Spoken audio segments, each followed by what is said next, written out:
though, I mean, I think it's kind of helpful just to, it's not on the screen, those that are listening always, we used to have that. But I think sometimes, Popped it over yet, I will. sometimes either to have it on there or just to somehow announce it or make us aware, just, and others aware who's listening.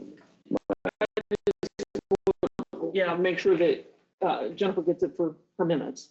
Okay. Who's online?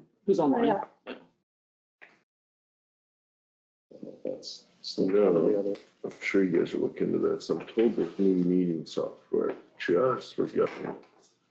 He's supposed to be getting quotes and stuff like Yeah, that. supposedly record all that. Zoom. And Who we, does it? Good morning.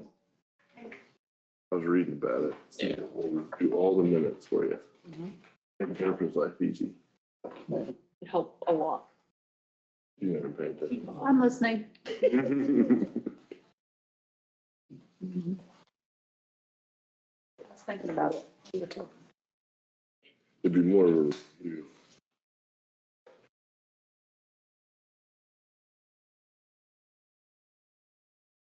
Okay. Go ahead and get our study session started. First thing I got on here, I think this is for the discussion regarding the appointment of the non-lawyer member to the Judicial Nominating Commission. We tabled this last week to further discussion this week. Lynn, I think you wanted to point that discussion. Well, maybe Janelle can do some of this. I mean, I know she can. So just so we're aware, what is the statute or requirements or whatever? So the statute is KSA 40-2905B, and it is the appointment of a non-lawyer member to the 8th Judicial Nominating Commission. And that actually appointment will expire on the first Monday in March of 26. Robin R. Volkman has been the appointee, and it's for a 4-year term. So her new appointment, or whomever you choose, the new appointment would be from March 2nd, 2026 to March 5th of 2030. They are asking that the appointment be made, though, by February 23rd. So, and I have talked to Robin, and she is interested in continuing on in that position. So I think she set in on one, if memory serves, one nomination, and that was actually for the Marion County judge. Yeah, so it's for, who's the lawyer member, do you know by chance, for the county? We don't appoint them, though. No, we don't. The lawyers appoint them. I don't know. It used to be Mark Guilfoyle, but Yeah, Doug was pretty, probably know, and they follow that kind of, but that's in there. let me see if I can find out. I think probably the biggest thing is maybe at some point, I mean, I don't know that this time necessarily, but at some point, usually, I mean, it's really a privilege and all that. I mean, all of these are, but this one's pretty important. I think it's good to have maybe some rotation throughout the county. I think for probably I don't count the years, maybe for the last 20 years, it's always been someone from the south part of the county. I mean, I think it could be rotated around, and of course you have to have the interest, but my understanding is the only time they meet is if there's a vacancy and someone's resigned or retired or something. That's a judicial judge in the 8th district, which is Marion County and Morris County and Gary and Dickinson County. And so they will meet for the purpose. They announce that there's an opening in the judiciary. They meet for the purpose of interviewing candidates. And usually there's someone from, I think, from the Kansas Supreme Court that kind of presides or shows up and leads the agenda. And then a lawyer and non-lawyer member from each county, 8 people, do an interview, and then they narrow it down to 3 people typically, and then submit those names to the governor. And then the governor makes a selection on who will be in in that particular area. So I mean, I think that's the only thing. I mean, I know Robin's very involved and qualified. I think at some point, whether it's this time or next time, I don't know that, I think it's good to involve people throughout the county. And the most recent list that I can find was from 21, and actually it still has Kevin Harris and Doug Thompson on there, so. Mhm. And then it was Ashley Iverson from Council Grove, Daryl Miller from Dwight, Keith Henry from Junction City, Enos, and Edwin Wheeler Jr. from Marion, and Eric Kaufman from Milford. And then the judge is Stiegel.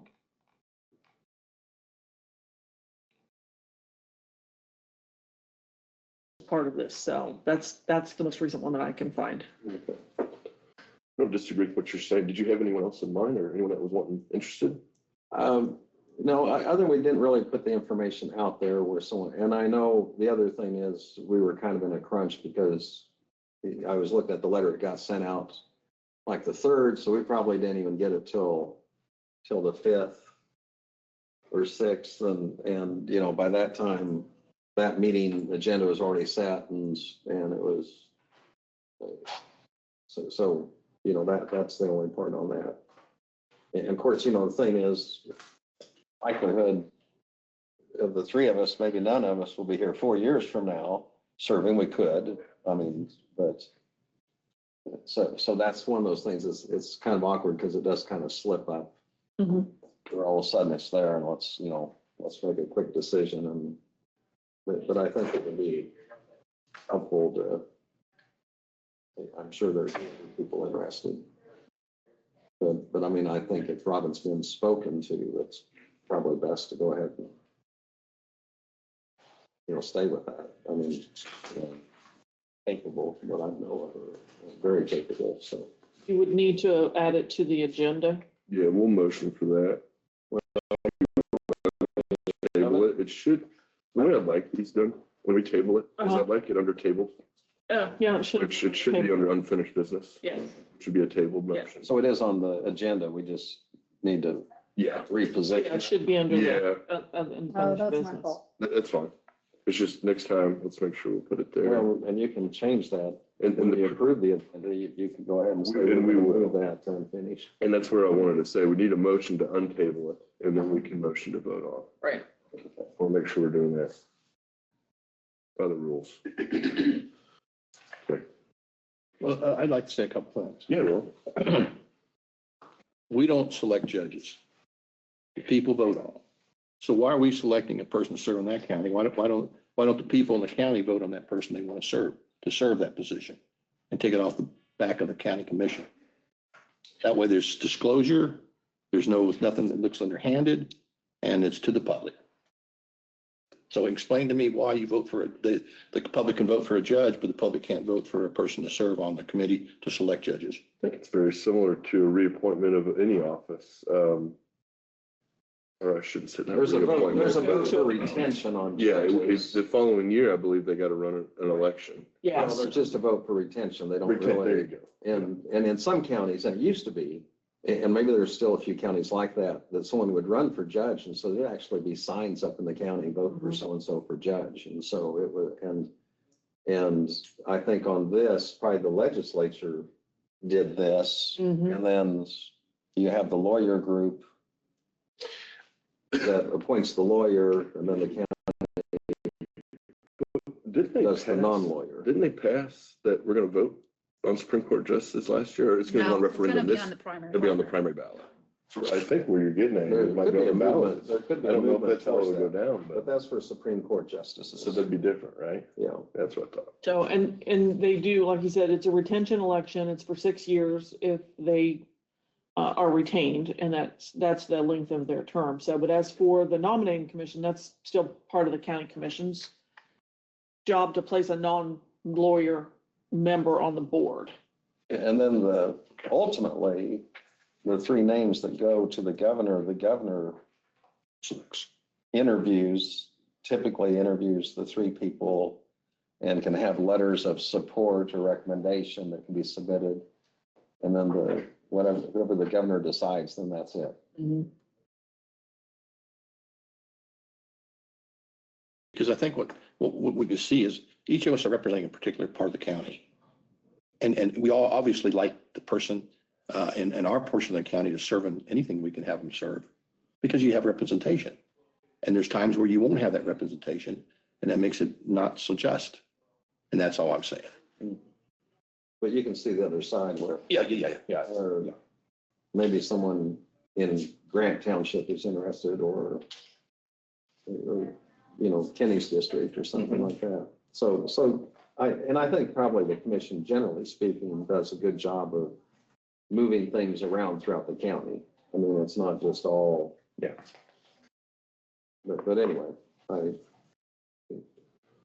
not sure how that gets conveyed to the, because really the next group Mhm. that comes along, they may just say, oh, it's time for us to do it and just check it off. And I think on, I always want to say Kevin Mhm. Harris. Yeah. I think he's just so busy with stuff. I think he had done it a few times and that was it. And that was, right, and that's. Well, I say a few Right. times, he had done it for 8 years. Mhm. And I think Rucker from Dickinson did it before that. Well, it's a 4-year term. Yes. Yeah. So in March, February, mid-February 2030, Mhm. It'll be on your, we need to be doing something a little more Right. proactively trying to. Or maybe January. January, I don't know, Maybe January. January. January, this is coming up. Jennifer, you need to take care of that. put it on your calendar. Okay. Yeah, we'll be here. Well, and there are some Yeah, well, probably other positions Mhm. that come up, and then the other part, regardless of where you're at, planning and zoning, for example. And I know municipalities, sometimes it's hard to find people to volunteer Mhm. to help with that. one of those divisions.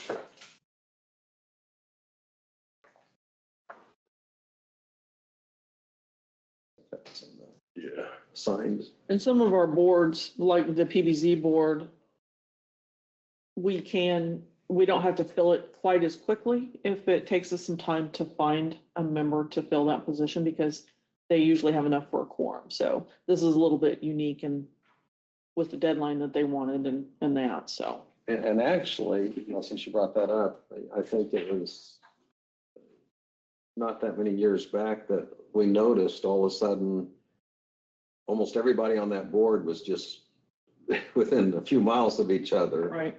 And there wasn't, so we made a deliberate attempt. Let's try to find a few more from the south part of the county, and let's try to extend to the county boundaries. Mhm. Right, Of course, there's more on that. It's not just one person, so. right. Yeah, All right. okay. So we'll take that off the table in session today. We'll probably do that in the approval of the agenda, so. A little early. Is there anything else you want to talk about before maybe the 250th? We can talk about the 250th. So, as you know, obviously you approved the 30,000, but I'm looking for guidance from you as to what kind of a display. We've talked about being in the parade, a banner, things like that. I thought about getting signage that we'd put up in the offices and of the outlying departments. Kind of looking for some guidance for that. And then also if the funding comes out of the 30, because Len and I had talked about that, or if it comes out of our miscellaneous funds, how you want to move forward with that. So. Since conceptually it was just spoke of, we really didn't get into the details, and so that was something that came up.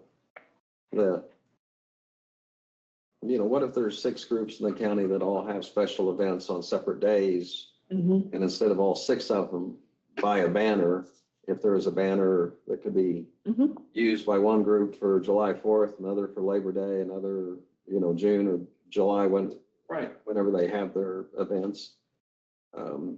So the identifications there, kind of the branding. Mhm. Yeah, I assume they're gonna want to put their own logos on it though, Lynn, so I don't know if that would work. Well, and they could still, Right, they could, but but if you have one that you can see, Yeah. there's no reason for, say, 4 groups or 5 groups to buy one kind of large banner that, they right, have those vinyl ones that are somewhat durable. They aren't meant to last for 5 or 10 years, but they can be passed around a lot and used. Because if we could get a couple of them, because what I was thinking is we would want to place one out here facing Buckeye, or, I'm gonna be honest, we gave some money out, this is up to them. I don't want. well, it's coming back to you for the grant applications once Oh. we review them, remember? That No, was the I know decision. that, Yeah, but yeah, what- yeah. what- I guess what I'm saying is, that's what I thought we'd be deciding, it's a grants applications. I guess I didn't want to get into managing banners and stuff.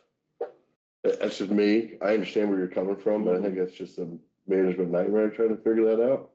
I'm gonna let these people, these groups do it themselves, I think that was my intention, Mhm. And the for us application not to get involved in that. should be open and available soon. It's gonna be very similar to the one that Elizabeth had shown before. So, I mean, that part is gonna be pretty easy to get through, but My vision for the county was the parade, but I am open to, I'm not setting my foot in the ground, I'm just saying that was my vision. You know, We can do whatever. I think trying to organize who gets what banner when and who's gonna do that, I don't want to be involved with that. I don't think we'd have to manage it per much per se. It's just that if there is a group, you can say, these are the resources that are available, say at the EDC, if they're willing to take that piece on. And just say, you know, we've got a 6-foot banner, we've got some little stickers or decals or something like that, and kind of Sure. first come, first served. But if it's something that can be reused, and of course, the other thing is you don't want to have a bunch of stuff left over. So, and maybe that is getting a little too specific. So did the group request information from us on that, or was that just kind of a loose string end? a little bit of both. Because they kind of were like, Kenny's thought was that, okay, we got to 30,000, we're gonna be managing it. And then after you and I talked, it's like, okay, well, what's our role here in the county outside of giving the funding, and what do you want to see the county do for like the parade or displays or anything like that? And where's that funding gonna come from? Well, and I thought your question was, and you brought that up. Okay, if the county's going to buy a banner or put something up, I mean, where's that money going to come from? Do we have to And apply that's- for a grant from our right. own money, or? Right.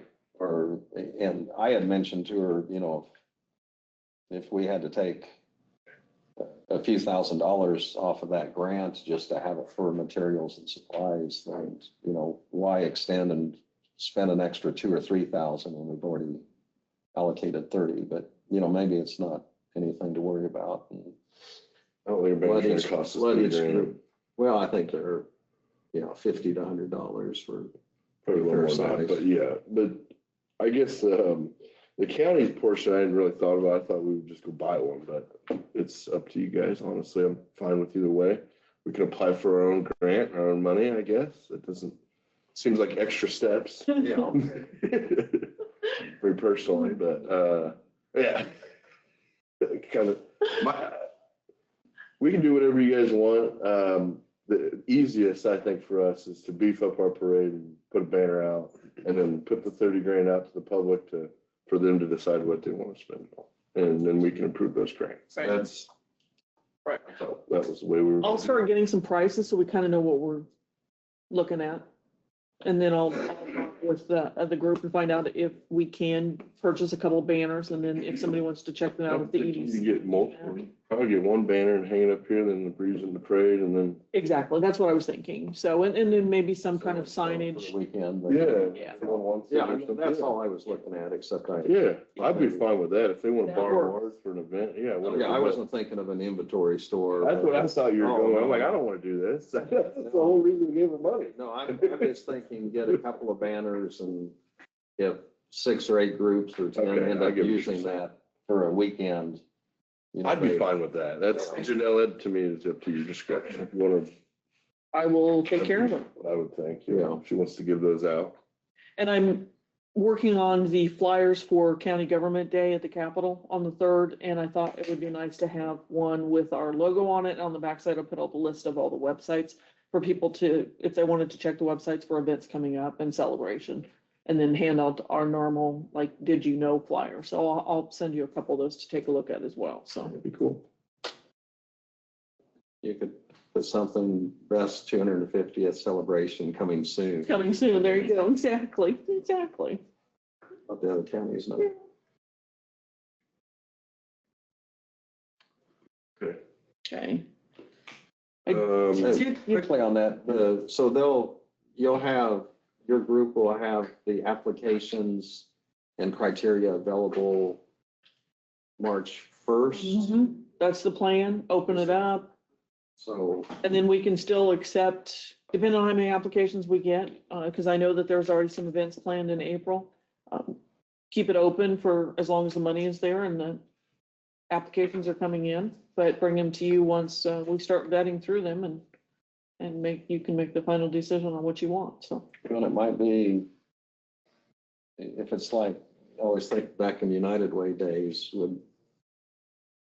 we had $95,000 to work with and we had 150,000 in requests. It's very possible, yes. So it may be some paring down or Yes, that's what you three get to picking do. and choosing, yeah. Yep. You have to take the heat for that. Take the heat for doing something nice. You know, Teach you doing something. I think people will be understanding, excited I and hope- enthused in a good way. I hope so too. Have we had applicants yet? It's open, right? No, it's on. It's not open. Because you don't have a form to fill out yet. Right, Oh, okay. we will. I mean, we kind of tip the hand on what it's going to be Right. in discussions. Just a side note, I am working on the invocation, I'm trying to work with all the churches, religious communities. I'm trying to get consensus and then get us all on one page, and I hope to get that really going in March. Okay. So just a little update there. If you guys were curious. I gave you a couple different documents, just for your information. K-Camp's going to do their evaluation service. They do that every 4 years, so they'll reach out and start that. And then Kay Hoffman had sent an email, and I think it kind of got lost in all of the changes and whatnot, so she just wanted to make sure that you were aware of this. Who else? There you go. Who else?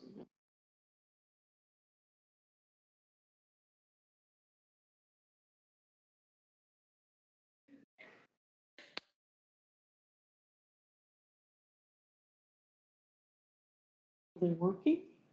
It's still quite the distance. Yeah. Can it get bigger? Like, yeah.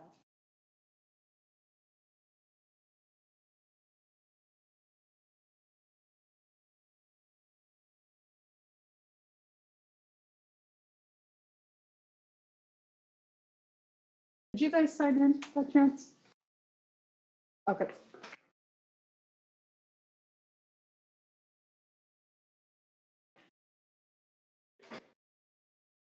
Are you doing anything in Marion County for the 250th? Anyone's formalized or, because groups and cities can do it on their own. It's not just As far as, about the only thing we've done is the individual festivals throughout the county. They usually guarantee at least $1,000 per activity. Some of the, like the motorcycle race or whatever is, they've given more because of the scope of that. But as far as this 250th anniversary, I'm not aware of them. That motorcycle rally has really grown, hasn't it? Well, several things are out our county lake, the fireworks display has gotten to the point where they have to set down some pretty not like guidelines of shooting public fireworks, especially in front of the lake hall, swimming area. Last year we talked about having 700-800 people in about city, maybe at the most 2 city blocks, a lot of kids swimming and running around there. And what I witnessed last year was sending their kids out there to set these ones off that are just as powerful as they're setting off across the other side of the lake amongst the crowd. It's going to be really unpopular if we said for this year to not let that happen. That would be it needs to happen for safety reasons, liability. You don't want to have an accident. Well, or the traffic that's coming through there, I mean, they're trying to block it off, you have golf carts and stuff are running through there. Mike, real quickly, if you don't mind. Marion, Morris, and Dickinson County belong to the Tri-County Fair. Right. And often the Tri-County Fair needs more participation from both Morris and Marion County, if you would. So their agent will come by, should come by and request some support for that particular fair. And the last number of years, they hadn't gotten it. I would recommend 100%. So just a heads up on that. Dickinson County supports it. Marion's giving them probably $6,000-7,000. Have they? Okay. I just know there's a breakdown, and each time I see the commissioner from that particular area, we visit about it and try to help the Tri-County, I mean, because it's for all three counties. Things, so. Tri-County's one in Harrington. Yeah. And I think their board has come down and made presentations to both commissions. I'm not aware of in the past. Yeah, just heads. I got asked to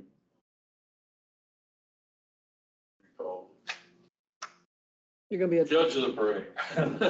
the grand master of the parade? Are you going to be the grand master of the parade? No, the judge of the parade. Judge of the parade, okay. Which I had a conflict that I opted out. One was too hot anyhow that day. Well, the other side too, and not that particular fair, and the same thing probably happens to you in other counties. I mean, we get requests for lots of things, and there's, some things really aren't in scope to do, and for various reasons. So it's not like we get a letter and automatically write a check. I mean, What I don't like is the one ball field, the golf course, the airport, the fairgrounds are all on city property.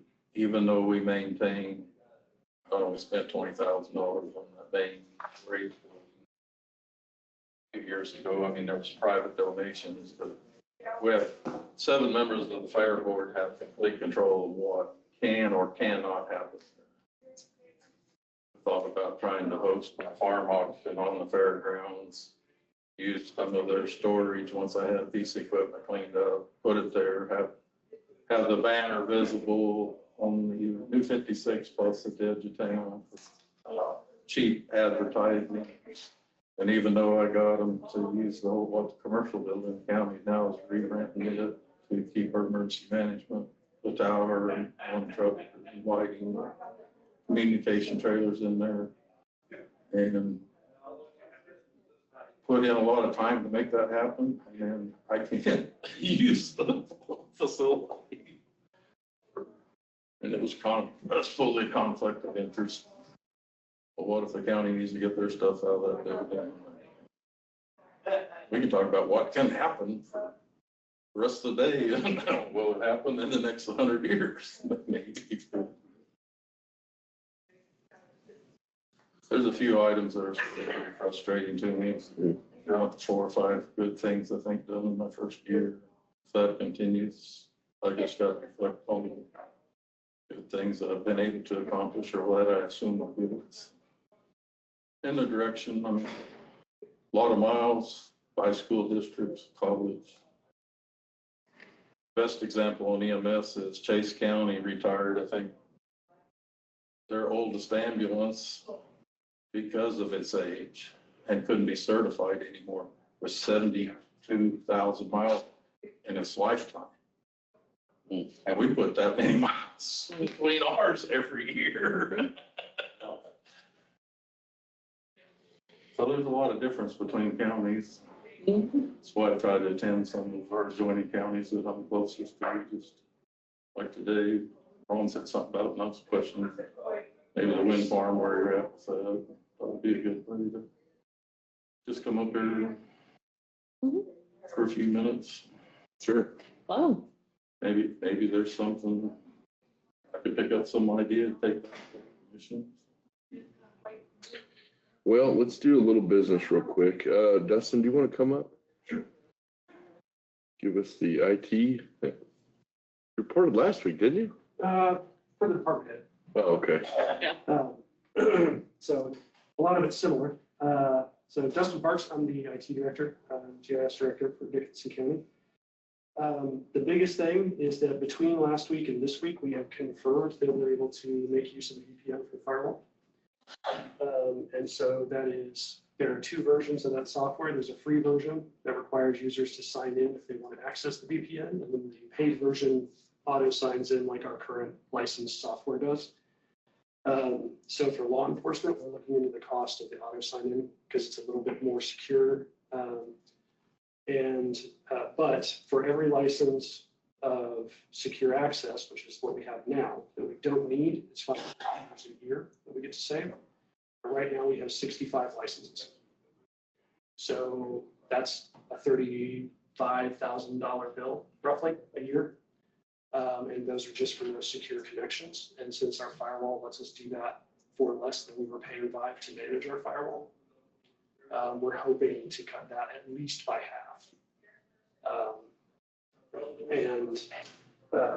We're hopeful that we'll be able to do it more. We're just waiting on the certification of law enforcement security for the free version passes muster with KBI.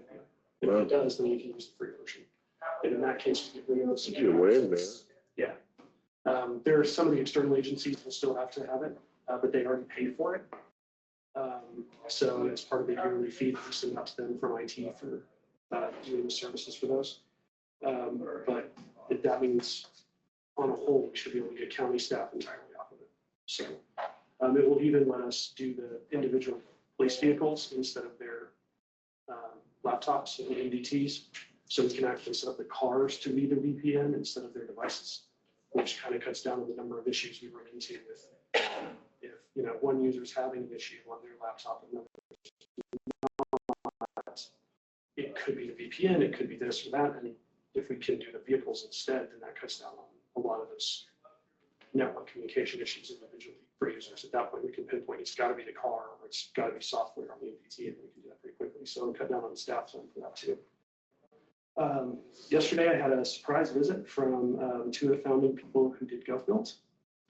They are now, they left MCCI and they've started a new company called GovSavvy. And he made the joke, he goes, we're really original with our naming. But it is a contract management software. And it's something I've been looking into because of the number of maintenance agreements and contracts and licenses we have. And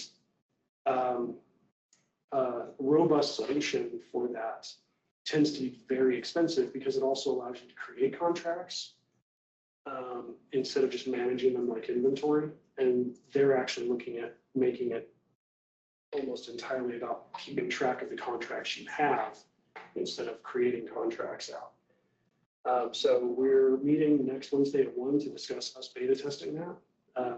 And it's not like a county-wide thing, it would be, per department. For us, I'm looking at doing it in our office just to keep track of things like the secure access license and the number of individuals we have on that, CIC and Thailand, and allows us to break those down per seat. So we'll be able to go, okay, in the treasurer's office, for example, they use these softwares that other departments use as well. So per seat in the treasurer's office, this software costs this. So when we start to really boil down the cost of adding or removing employees, we'll be able to know, okay, if we add an employee, what are the true costs of that beyond just payroll and health? Because that's an added seat for software, it's an added seat for electronics, it's an added seat for these. And then with Tyler, it will help us a lot because in the next few years, Tyler's going to start forcing people to go to the cloud. And that is a nightmare. And so we'll be able to see cost-wise, comparatively what we're spending now versus what it costs. So I'm kind of looking forward to giving it a test run and discussing with that more on them, because if we can get it inexpensively, the beta test will be free. But even if we end up with the software inexpensive, if it's kind of a custom tailored solution, Their stuff has always been pretty inexpensive comparatively, and they've been really responsive to customer service every time we use them. And we've got a lot of the same people that were on GovBuild, because when MCCI took over, a lot of those people left. So looking forward to that. See, VPN's operational. Just to make some of this easier, we're looking at changing to Zoom. And we've already got the Zoom licensing and stuff in place. And so I'm shooting for mid-March to early April of doing a full conversion to Zoom, away from GoToMeeting. But we'll make sure that we're going to test it and do all that, and make sure that we've got all that information well published on the website. But the signups will be easier. People can just click the link to join instead of having to sign up, get reminders and all that. They can if they want to, but it's not going to be required. Managing the meetings is easier.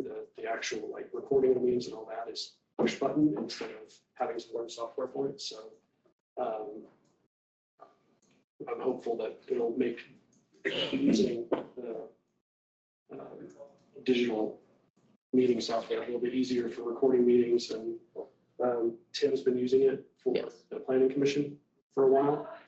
And he seems to like it better than GoToMeeting. And from an IT standpoint, it's a lot easier to troubleshoot than GoTo, because their customer service is very responsive. And it's ubiquitous. Most people have it. You have on your phone for it. It doesn't take up a lot of resources.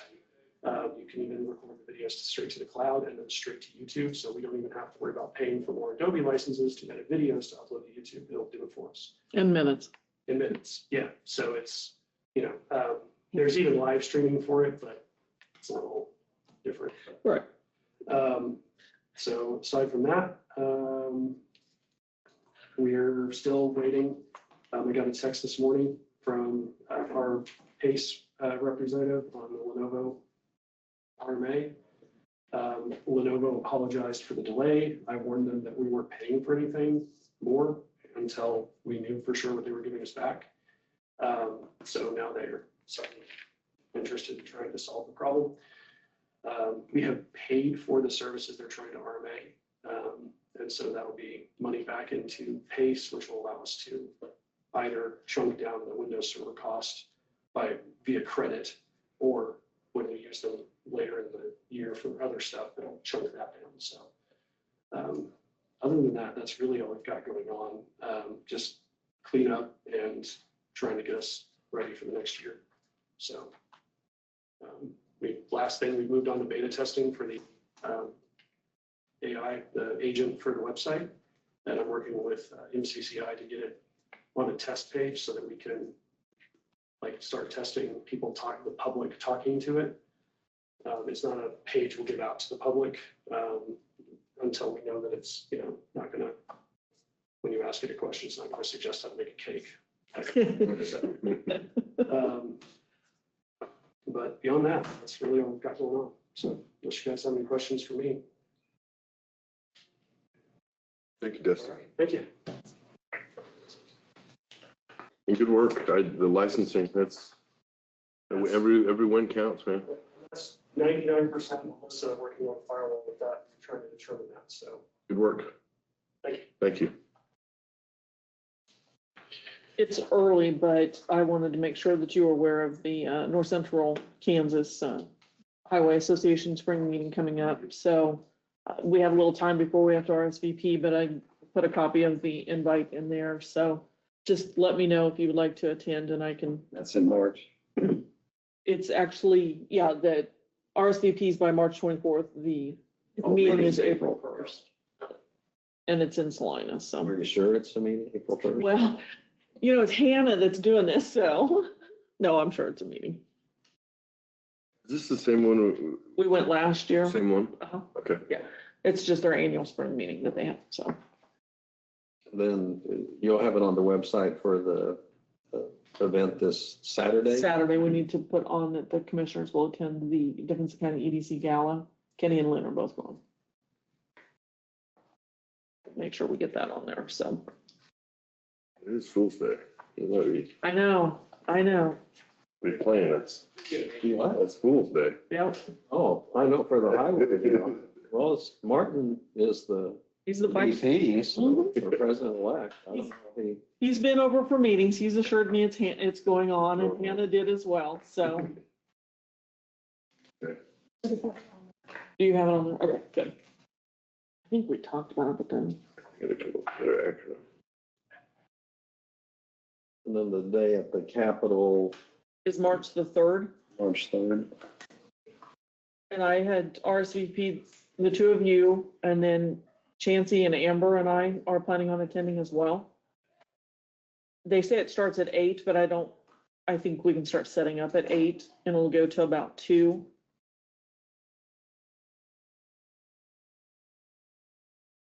All right, I'm trying to enter this into my calendar here. I think both of them will be, so. I'm sorry. Really a tonnage event center. It is. Well, in the 4-H building that sits next to it. Oh, That's- okay, that's why I couldn't find it. Yeah. Okay, that makes sense.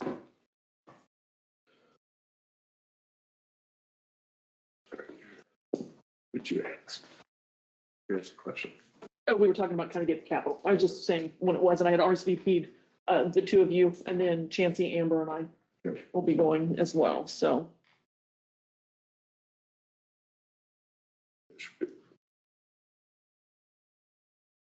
That's a Tuesday, March 3rd is.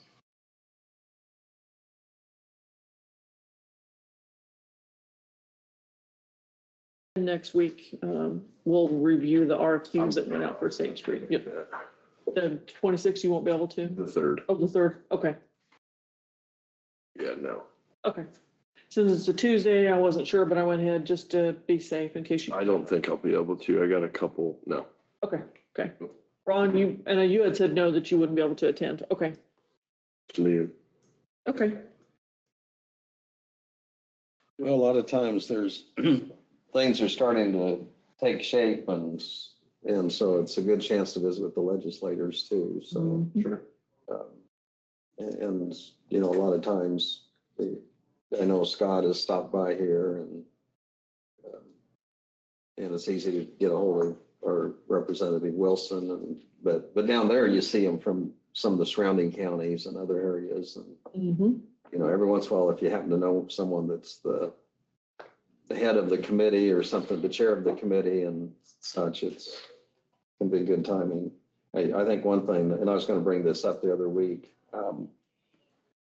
and I think it's helpful, you know, we're concerned about what would happen if they would put some sort of cap on the evaluations of property, and everybody's concerned about property tax, but are there unintended consequences if that happens? And, you know, for example, I mean, we didn't even have to do the RNR. We were Mhm. below that as far as our budget and such, but the valuations is concerned. But it's interesting, the Kansas Livestock Association and Farm Bureau Right. have also come out where they have great concerns about it. And sometimes what happens is you have something that sounds good in one area, but then the ripple effect, or if it changes the formula in another area, it really doesn't help. It shifts. There's a shift that takes place and you know, we're a rural county, so I mean, that's something that's a concern. If KLA is concerned about it in Farm Bureau, that's, you know, that kind of alerts us too, that it's important to us. Right, But I know the cities also have testified against it and the counties yes, yes. on some of the, or at least kind of put a warning out there, you know, take heed before you do something, so. Right. well, it sounds like Lynn will be going up there. The other thing that we had was a delegation to DC. This was something I was wanting to organize, to do a trip up to DC to visit our senators and representatives, just to let them know about the good things going on in Dickinson County, let them know that we could use their assistance. It'd be greatly appreciated. Guess what kind of prompted this was the Moran grant. I felt like this would be a good gesture to keep that relationship of good faith going. So I just wanted to bring it up today. Like I said, the purpose would be to go maybe 2 days and visit our reps, our senators, and just let them know about Dickinson County and what we're doing here. And I had reached out to Moran's office to find out kind of timing and what would work. And tentatively, I was looking at June, just get through some things here and then give them some time to. We want to make sure they're in session. Right, and they are in session, so, Staff. yes. And so the other part is usually, depending on what's going on, sometimes they don't arrive at DC till Monday, so they may not be in their office that morning. Right. Or afternoon, and then the same thing occurs at the end of the week. Mhm. Every once in a while, they're leaving on a Thursday night. Mhm. We could have travel day on a Monday and a Friday, Mhm. and then it gives us 3 days to meet with our representatives and any of the departments that we so choose, that, so. But kind of need to get some timing from the three of you, if you would like to attend, first of all. If there are dates that work better, and then I can reach out to them to schedule the appointments. June was what Moran's office had let us know would be a good time. First 3 weeks of June, I believe. Right. Yep.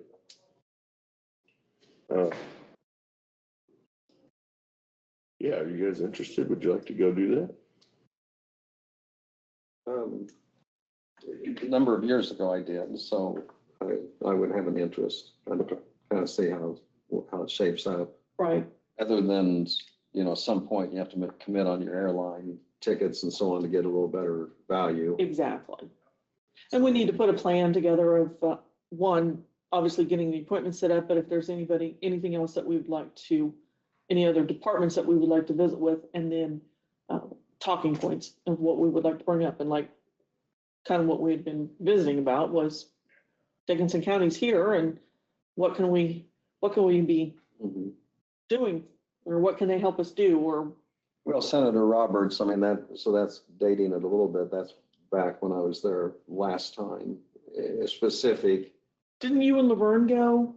Well, Laverne and I did go, yes. That's the last one that I was thinking of, but. And so, but the one where we saw Senator Roberts, that actually was with the city, and we had a packet developed, not only to tell them the message, but they could have their staff take a look at it, and they could, and basically it was very concise. I mean, it was like 3 pages and Right. a few bullet points, and then, but at least it got the conversation going. And in that particular instance, it wasn't that year, but I think it was the year after, the wastewater treatment plant, there was some money sent from the feds to help with that, because there were some requirements that had come from the feds that had to be addressed. And so anyway, they sent money down to Abilene. Mhm. And, so it's kind of good to be in that,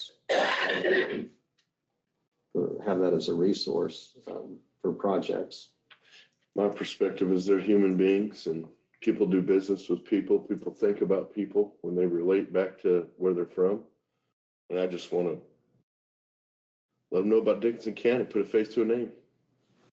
I don't know, can I say something? Yeah, you can say it. It's a study. I think if you're back there, a good person to contact would be Jared Place. Yeah, we With the agriculture. definitely going to be, department, yep. because of our rural area, and he was very involved. Well, he was our, Senator, state senator. and so I think even though he's not a senator now, but I think if you have the time, he would be good. I think JR was definitely one we were going to visit. Okay, Yes. good, Yes. yeah. And regardless, just because he's, was our old senator. Yeah. To go visit him. Right, yeah, okay, But he does work for Department of Ag, like you said, and I think I- that's an important department that we should probably go be talking to. I really think it is. Now, there's some other Kansans that are back there that have some responsibilities and could be helpful if we can Mhm. arrange to see some of them. Sometimes just a conversation, just Right. see them face to face, like you said, it makes a little difference. Okay. It's a face to a name, and I think that people do business with people. Okay, well then, if you would get back with me, if there's a preference on either the week of June 1st or the week of June 8th, maybe we hit the first part of the month if that works. And then we'll put together some talking points and some ideas of who we want to see outside of the representatives. And we'll come back with a plan to move forward with that. So yeah, it'll be interesting. I will be too. Yeah. This is a little scaled back some, but I noticed Salina, I think it was last week in Saline County, took some of their business people. They had someone from, I still want to call it Great Plains Manufacturing, but Kubota. Jamie Hall, he was there. They had some chamber people, city people, and county.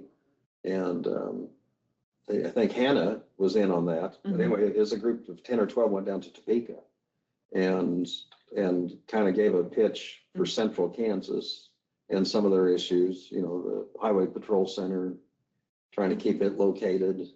And, you know, so anyway, they kind of hit some of the regional issues as well as their own county. And, Okay. you know, that might be something that'd be helpful to partner with some of the other cities here in the county, or if there's particular industries, might be kind of handy to get some of them out there. And you know, maybe even the meeting that's coming up. I mean, maybe we could see if there were a couple, even though it's specific for counties, Right. it might give us just a little more firepower to have more people there. So I don't know if Natalie from EDC or if you know, Rondi, would you know if anyone's, probably Hope area or Harrington, Woodbine, that's. Yeah, there could be some people. I can't think of them offhand, but yeah. Well, I mean, and just at least if they have the opportunity too, they know we're trying. Take any information if they're not able to attend, Yeah. right? Yeah, I think all those efforts are worthwhile. We have to work with our bigger brothers, state and the feds. You know, unfortunately, they make the rules. So I think if they know the challenges we're facing and what we got going on, that should help them make it a little bit more educated legislation. Hopefully, that is the intention. Okay. Yeah, can Yeah, absolutely. I, this funding for these travel things would be county money, Yeah, correct. taxpayer money. Yep. So you're also looking for the citizenry of Dickinson County. Would you include a everyday citizen besides folks who have positions in the The city? delegation would mainly be commission and administrator was the thought process, only because we're employees of the county. Oh, I think the right person should pay their own. No, yeah, that's all I'm trying to get at. Yep. Yes, I totally. Yep. No, I don't think I'm opposed to that at all. I'm just, you know, honestly, that's why we're talking about it. Really like, Lynn, idea going to Topeka, it's a little closer. Yep. And I look at what happened with Moran as something that we almost need to go set a delegation up there and thank them. Well, and he makes rounds here too. Yes, I agree with that. You can meet with him locally. Well, I ran into him at the hospital when he was making a tour and got to visit with him briefly. And that was great. Yeah. I had the opportunity to spend, I made 4 different trips to DC. And one of the trips I got to sit with Senator Brownback. He was in the class at the university with my wife, so we had a lot of stuff talking. He actually published an agriculture book on agriculture law, and we discussed that quite a bit, but he was really interesting. But so as you guys go, I probably missed this one here, you'll see some of our coins on their deal, you bet. I've been 4 trips up there to DC to talk to them, and well, some of them were productive, some weren't, but we did get into the riot part of the thing. Not purposely either, but when the riots are going on and they surround you and there's not a thing you can do but just be pushed around by them. And that was kind of interesting. And the first time riding those subways was really What are you interesting. talking about? This was back in the 80s, early 80s. is what No, you're this is about speaking of? 5 years ago. Oh, January 6th, you were back there? Yeah, so it was interesting. It's, I've and never- again, the never heard that. schedule, well, you don't know everything. I don't. are you laughing? I wasn't surprised by that comment. But anyway, the subways were really, the speed of those subways was something else. Right. Just crazy go, you know. So, but yeah, it was interesting. Mhm. But it's a whole different world. And I thank the guy upstairs where we live. Tell you, we live in the best part of the world. I'll guarantee you that. So, oh, the other thing I wanted to share with you, I stopped off the train station, DC, to buy chocolates for my wife, Mary Sue. And, you know, they were kind of expensive. I thought $18, that's not too bad for a box of chocolates. A little out of my range, but you know, it wasn't too bad. It was $180. There was a decimal point on there. And you believe chocolates, and that was a small box. Stop off the train station and price some of that stuff. It was not even relit. I just thought, can't be. Maybe we should stop at Russell Stover. Yeah. Oh, that's very good. Sell one for that much instead of 10 for $10. It comes out the So same. if you get a chance, stop off at the chain depot down in Middle DC and see if I'm not wrong. I just about, I couldn't believe it. That must have been Godiva or something like that. I couldn't, regardless, the common person couldn't buy that stuff. So anyway, it was good. So you only got one box then, this week. Jenny, unfortunately, it was stopped off at Walmart on the way back. We rationed them over the next 2 years. I gave my wife used flowers from the cafe at Durham after there. Did you really? Well, that'd be $100 and Yeah. $40, and I got to bring the vase back. I did that a year ago, and she was happy, so now I'm not doing it again. She knows now. Used flowers. You know, this is online. She knows, right? So. She puts up with me. They have good, they have some pretty good food there at that Durham. Check. Well, the discussion we brought up was the Donahue Family Trust, which would have been Dudley's past, actually owns the one building right on the highway with the billboard. So we're looking at, and the actual Donahue Corporation is in bankruptcy from the last 3 years, but we're wanting to figure out if there's any way we can utilize that billboard even for just the 2 or 3 businesses left in Durham. And I guess somebody said it was $320 that KDOT gets for permitting it in their right of way, which transient guest tax with cafe with what they do, just what they contribute back to that fund would pay the $320. But again, how do we get the rights to that billboard? And like I said, put up a banner, what's it going to cost? I mean, one, we got to figure out who actually owns it. So. Is it, what, Krista Weeby, is that? Mark and Chris, we beat Yeah. that, yeah, and go down there on a Friday night for the Well, buffet. they've got a barbecue, usually on Friday And night. fish, they've got fish during Wednesdays. I'll tell you what, We're rolls and pies. Yeah.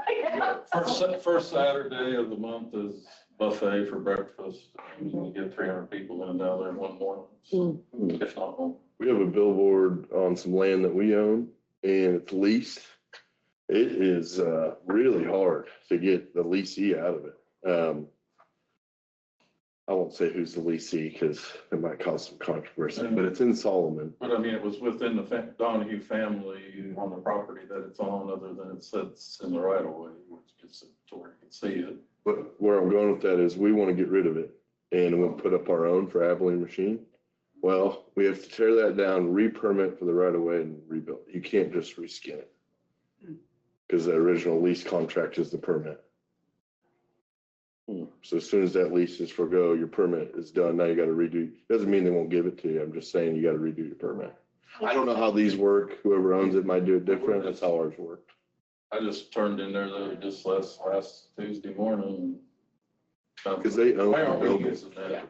Because what's painted on their original sketch is faded in actual, which it said to go to the first intersection 3/4 of a mile east to get there. I know that's what it said.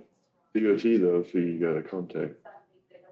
So again, we know that's been in the KDOT deal is still in effect, but it's who actually owns the sign.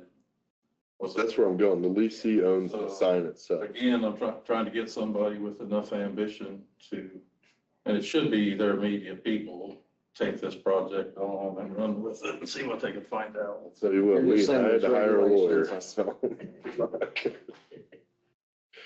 Seems like these days, anything with a contract, you gotta get a lawyer involved now. There's no more talking anymore. Well, one thing I disagreed with the city of Marion, they put up this thing, and if you stop, you can't hardly read it, let alone at 70 miles an hour.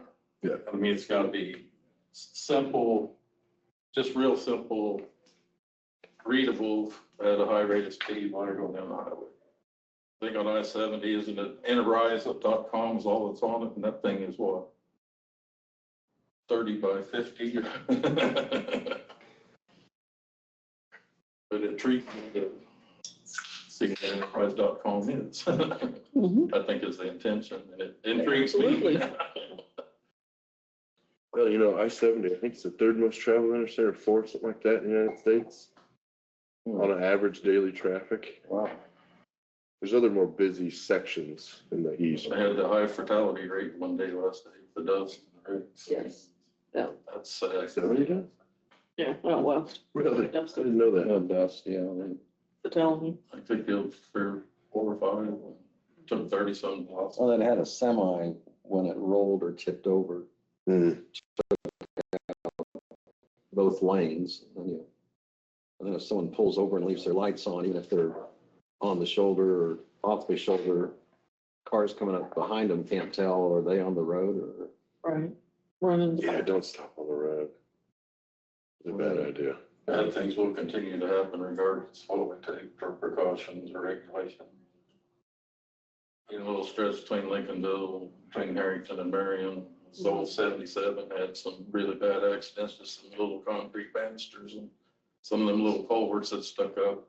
Well, now we've got Super 2, big ditches, and we've had just about as many fatality accidents in the last 10 years in that stretch as any 10-year period prior. A lot more With distractions. all the safety features on the vehicles, and why is that still happening? Could be a user error. Well, sadly, you pass someone on the interstate or they pass you and they're looking at their phone. They are. That right there is the problem.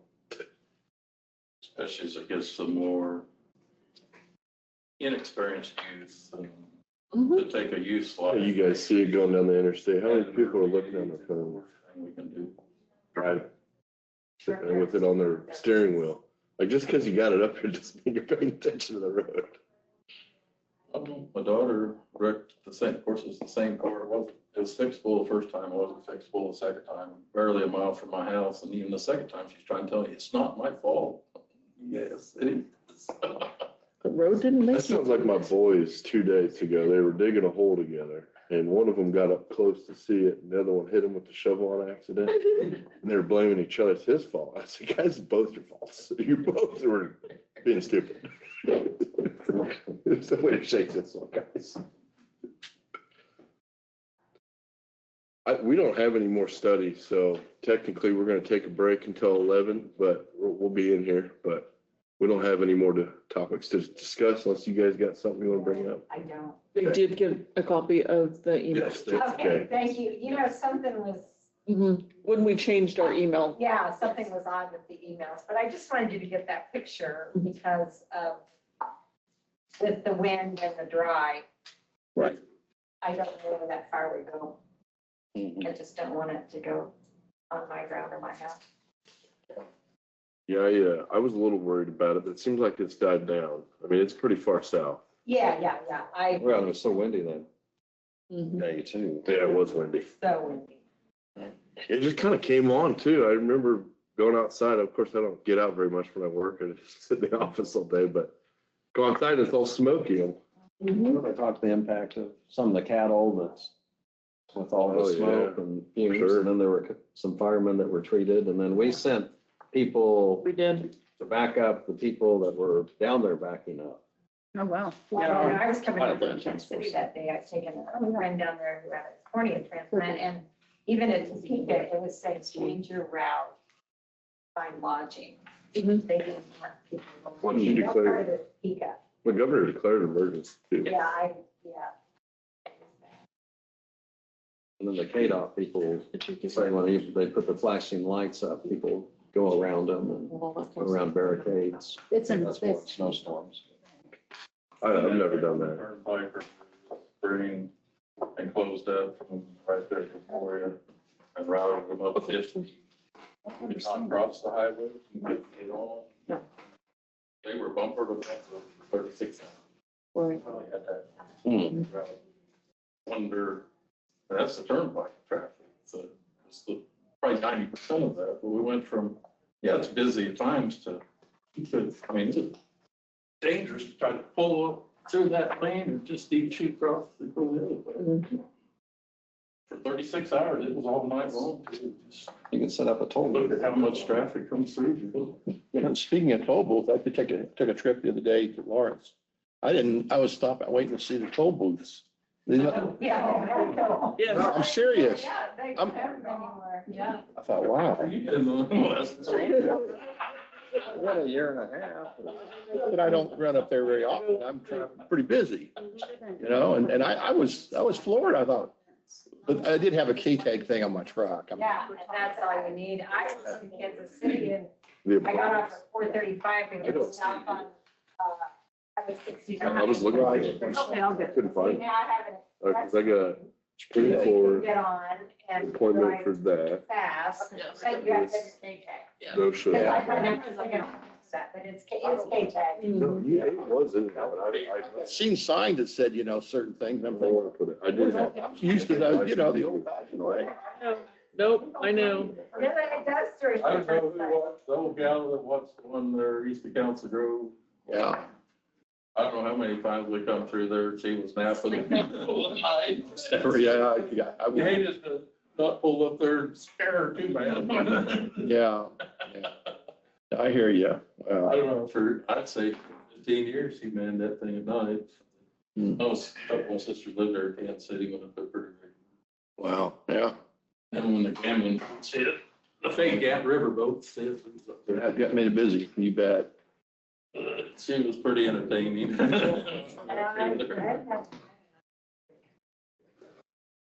Yeah, we have a billboard on our property that they haven't paid us lease money for 2 or 3 years, and they won't take it down. It's the You have most, a chainsaw, don't you? Yeah. well, don't do that. That's their problem. You know, I wanted to put a lot. It's the most bewildering thing I've ever noticed. So it's the lease, so they own the billboard. I don't know, and I still can't get a lawyer to tell me whether I own the poles. We, not us, our family. Yeah. I'm like, do we own the poles or not? It's like, I don't know. I don't know. Okay.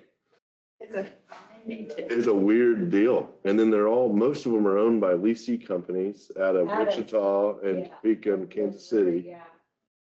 And it just was crazy. It was almost impossible. I mean, we finally got it to where I think we're gonna get out of it, but it took like 2 years.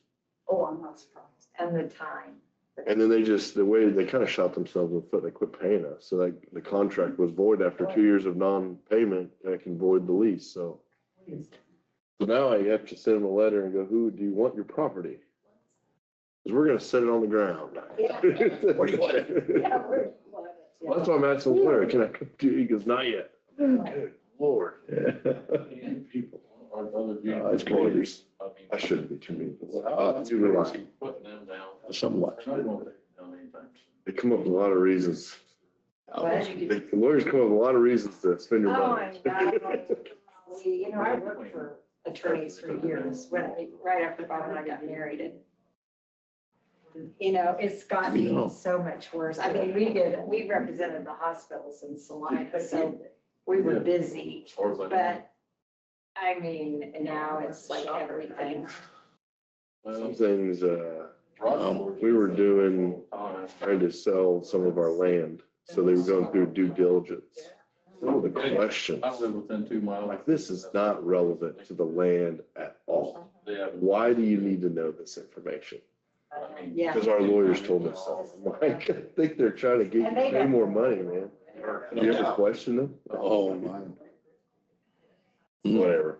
It's the world we live in. Well, I'm gonna go get a cup of coffee and I'll be back. And then, Well, one gripe was, The area Bringing agency, part of I the have to train go or to a part of lunch the parks or Okay. something. for Ended up. on foster Mud Road. grandparents. There you go. I have enough grandkids of my own to take care of. And supposedly, We'll be here. And well, I don't need, it's just it's going I home. researched it. Well, I drive 20 miles home. I don't blame you. I appointment at 9 and a lunch at 11:30. Where you gonna go, You guys Mocha's? get to I find- have- Is it mochas or what? Not mochas. No, there's a little coffee truck out Even where with the old Dairy Queen used to with be on Third directions to Street. turn Really? the sign, it It's says called double Seek decal. First Coffee. He's, and he's usually You in don't see the Nashville sign, on Thursdays and turn Fridays. off that road. He comes to Abilene and he's got really And you good need to coffee. go straight He's got out. coffee good enough that Better Rock Road. I don't like my home coffee anymore. Secondary. Rock Road. So I'm You sound like my wife. What? You sound like my wife. She goes, it just tastes better there.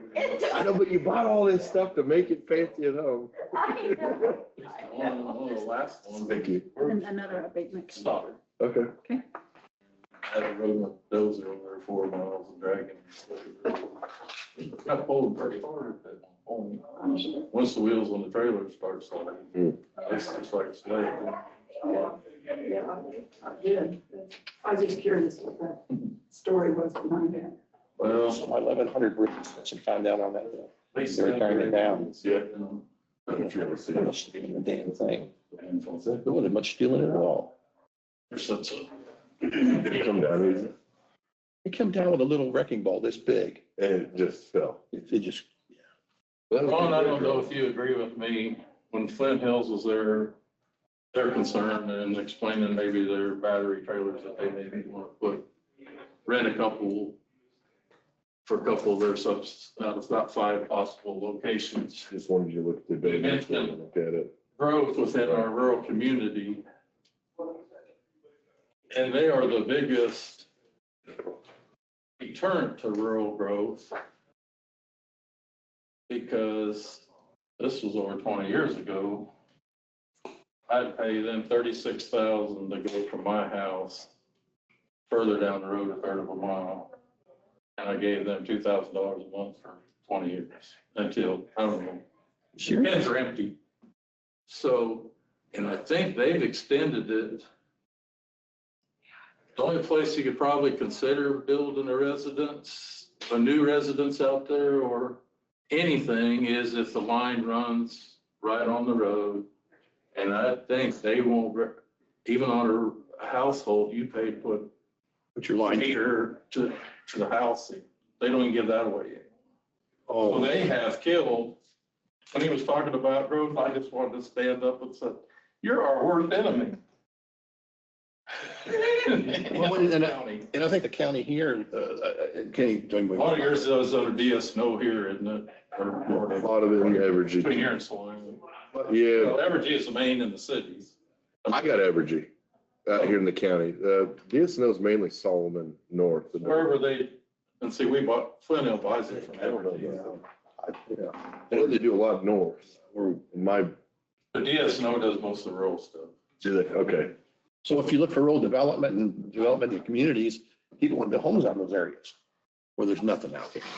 Most of them can't afford $20,000 That's what can hurt. So there's, to get electricity. Yeah. It's an issue. That ain't, I mean, they talk about, well, you know, the county wants us to run. DSNO won't run that box there? They won't run that box on a new residence? I don't think that's not free anymore. I had an existing farmstead and they upgraded. Yeah, and people sign it. So I'll sign it. what did you do? Carpal tunnel. Oh, goodness. Yeah, so Dang.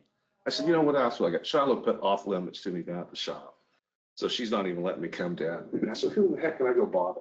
I thought maybe wet. I said, I know I can go bother with you guys. He went sided. I don't have, Mark, I need like a the month. guy that come in, talked about your IT or whatever it was, discussing. Did something. Yeah, I need to do the other one. County or just the business? Yeah. He's, yeah. We had one that was, now we use, probably Davey. Yeah. So, yeah. He's something that, he is quite talented. I'm telling you, this guy he's good. He knows a lot. We gotta get a mark. Yeah, they don't give me. I'm not, Home a guru, however you want to describe them, but they're good at it. yeah, I'm wanting to take my little home computer even and throw it in the garbage. Because it's either licenses things that you always, you gotta be so careful with it. There you It's go. crazy. Okay, there you go. I guess the last thing that kind of come up last week was ESD commodities, which are every other month. Marion County is a fairly large county. The requirements they're putting, at a one drop stop. Oh, she's gotta take care of you? Well, no, Yeah, but it could be worse. Their refrigerator. we'll take this off for a couple of weeks and. They want, wherever we set this drop, they want insurance, content insurance. Trash out, no trash. And I don't know how we. Don't pick up It's their deal. Exactly. But then we've got to pay. I'm surprised your other. Ourselves, We're leaving the. you know, even if there's a little carryover for a few days, it's got to be pretty well managed. So And we'll we see. think we have maybe enough room in the new food bank in the city. But we're checking on insurance. Well, you got that, And even then, the day it comes, somebody's gonna have to be pretty Well, the hands are. diligent on top of it for that. On the conditional use permit, is that what you're talking about? On those, are they complicated for you? Your conditional use permits for different industry or whatever? So I said, okay, we'll do one. Well, even like the expansion on the south one, they, you know, they're hard to get. Now we've got 4 years of That's some resolution. difficulties. Makes sense to me. Ditch in the stream. We did ban 4 townships, mainly because 2 townships put in their own resolution. Yeah, it's tough, taking one hand away. If we get. Oh, man, I had broke my right arm as a kid. As township trustees. That, I learned how to Yeah. ride that. I had no problem. Learned how to do everything. I mean, It's different. Let's start all over again. 2 that are, the high population density will not allow, for sure, Wow. at least 2. And the other 2 that adjoin them, their township trustees are taking that burden on. And we can get sued. Yeah. I mean, we can get sued whether we don't approve any further, whether we limit any of them. You still have a township system? No, but I mean, every township has a set of trustees, Yeah. but the trustees took on this. Well, that's what I'm asking. Do you have a countywide maintenance program or are you guys doing a township maintenance program? Most of it's, I mean, all our road maintenance is county. Everybody's, the townships, when they take care of the cemeteries and stuff like that, fire districts. They don't do the gravel roads though? No, it's, all the road is county. Everybody says, oh, we ought to go back to it. Well, get somebody to have the gumption to make up your own bill levy. I don't know how you go back to it. We're having this discussion right now. I feel like is where it's going. What's the name, Hoffman? Did part of my work for my feedlot, and I don't know how many townships he maintained or something, but occasionally he'd head home. Once over the weekend, or we were rained out, he was headed home with the grader. If he had it up there, he could clear out there. That's how most of them are around here. I mean, they're just part-time guys. And even several years ago, we had 2 or 3 lake sections open, kind of in our corner of the county. I said, well, go over there and visit with him and see what his deal is. You know, what his requirements are, and maybe we hire somebody privately to do the main, just blade and dragging. You guys, Rebuilds, and nobody ever went up and talked to him, I don't think. Me as an individual had no reason to go up there. do you have any Amish moving in your community? I don't know, there's, whether you call them Amish, but there are some pretty strict Mennonite families. Yeah, I knew the Mennonites down there. I do business with them. I was just curious if we have some new Amish families moving in, and I just found it kind of interesting. I didn't know where they're from, I guess is where I'm going with that, but. Well, it's amazing, some of the relatives of the ones that are here are coming back from Pennsylvania, and there's one, part of their family's in Colorado. They had a wedding out there in Colorado I was just a curious. few weeks ago, so they are, even from a distinct family tree, I mean, they're scattered all over just like most families anymore. Just kind of curious. I honestly thought maybe they came from Missouri. I know there's a lot of Amish in Missouri, but. Well, even Minnesota or whatever, there's You get more headerite up there. huh? You get some more headerite up there. You ever heard of the Hootie headerites? That's like up in South Dakota and Iowa. It gets into Headerite. There's Amish too, don't get me wrong. That's a little bit more east though, technically.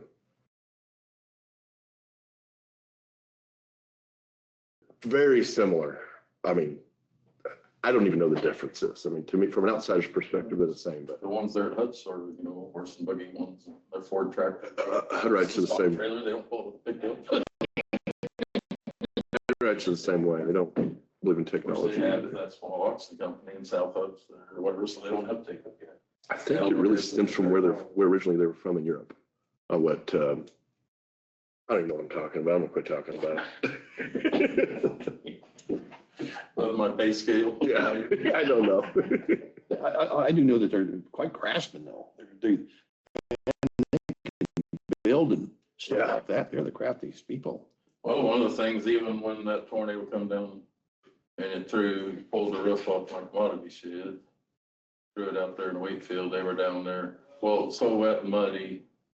I said, appreciate it. They cleaned up a couple of neighbors' places quite a bit.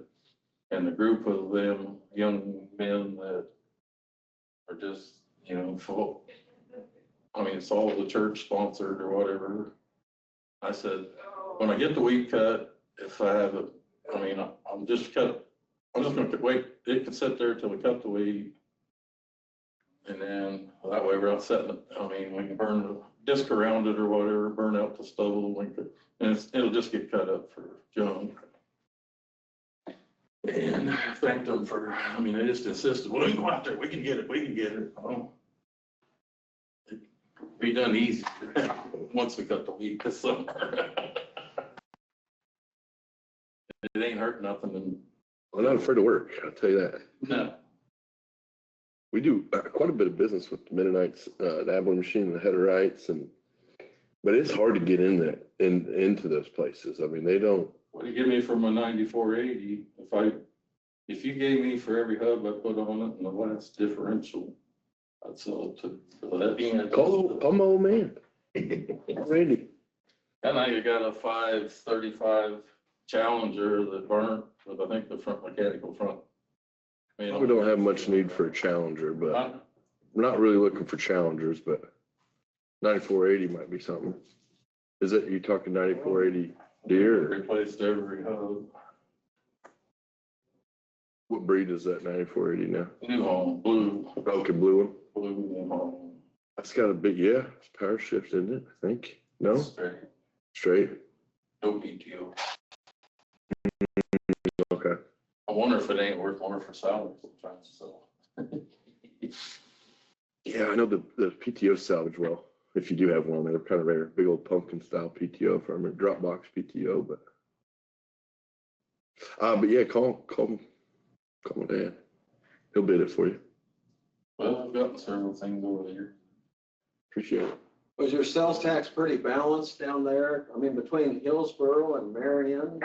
I mean, they've got a lot of stuff with the quarries and One of our, few manufacturers in Hillsborough.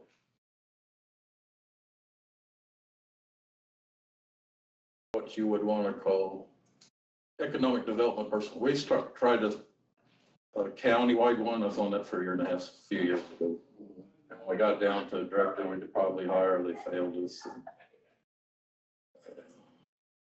Even something as simple, they made me the treasurer, we had $180,000. I said, well, let's put 50 of it in a 3-year CD or 50 in a year, 50 of it in a 6 month, and then we got 30,000 in a money market. Money market rise 0.09% of checking accounts. And you still have like 3 withdrawals without any penalty. The rest of my board was too stupid. Oh, if we hire somebody, we'll need that money. I'm not going to pay them $100,000 up front and let's leave. What little bit of money we spent in a year and a half promoting the little deals we did, the interest would have covered that. So who are Finally, we just turned it back I'm to. sitting here with my pretty one.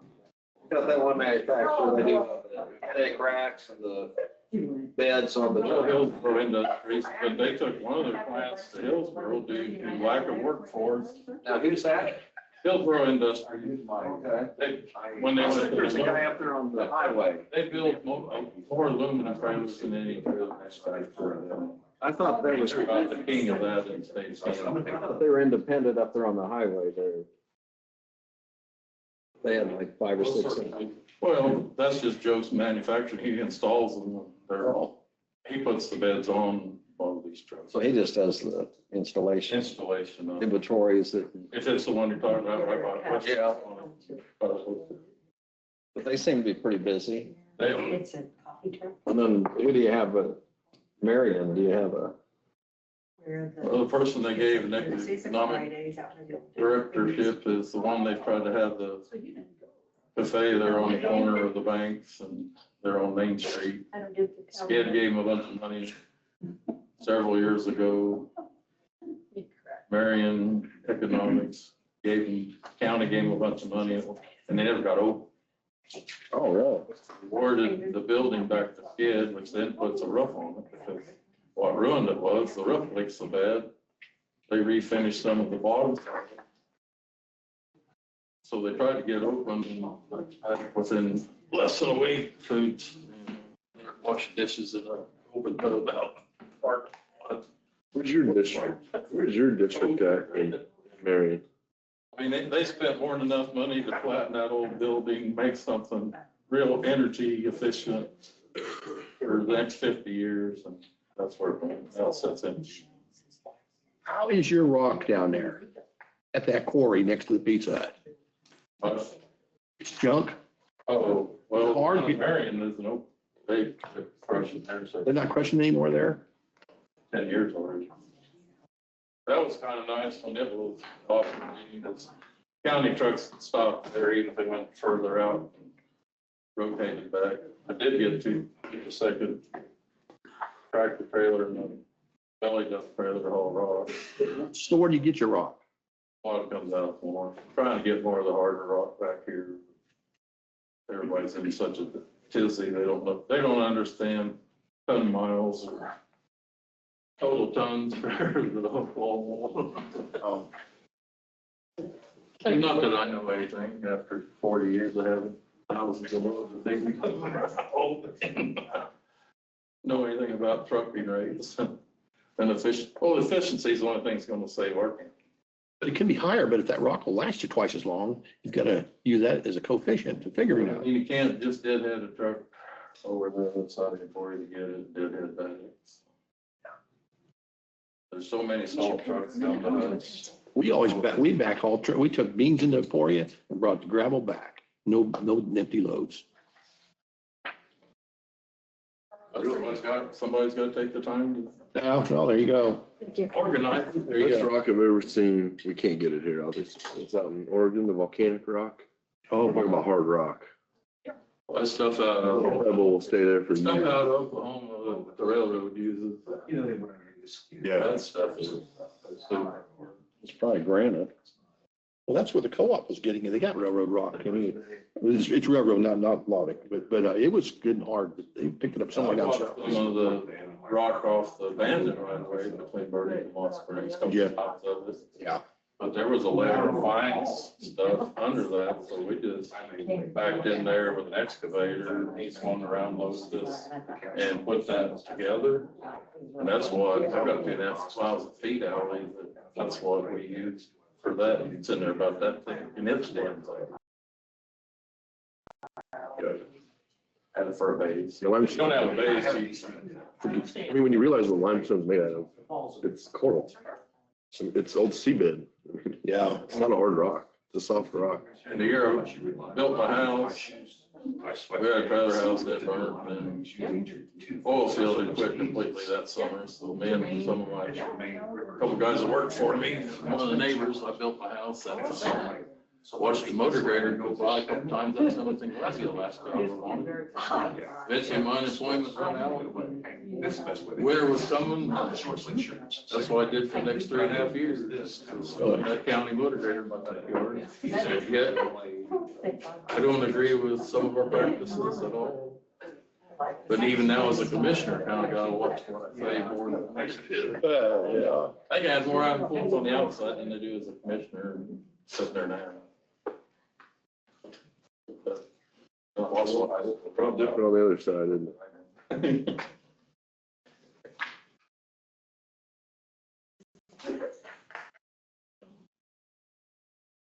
I am impressed with people even outside my district that I don't, maybe have never met before, approached me and thanked me for my effort. See the side of me, the common sense side of me, that they want me to stay on and fight it for them.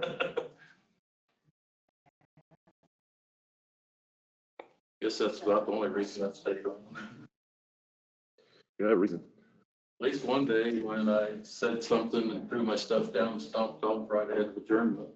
At least the audio didn't pick that up. You could hear what I said. We have a good county administrator. I like Tina.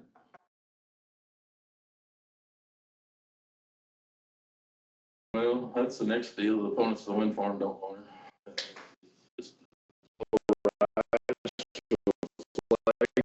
Salute.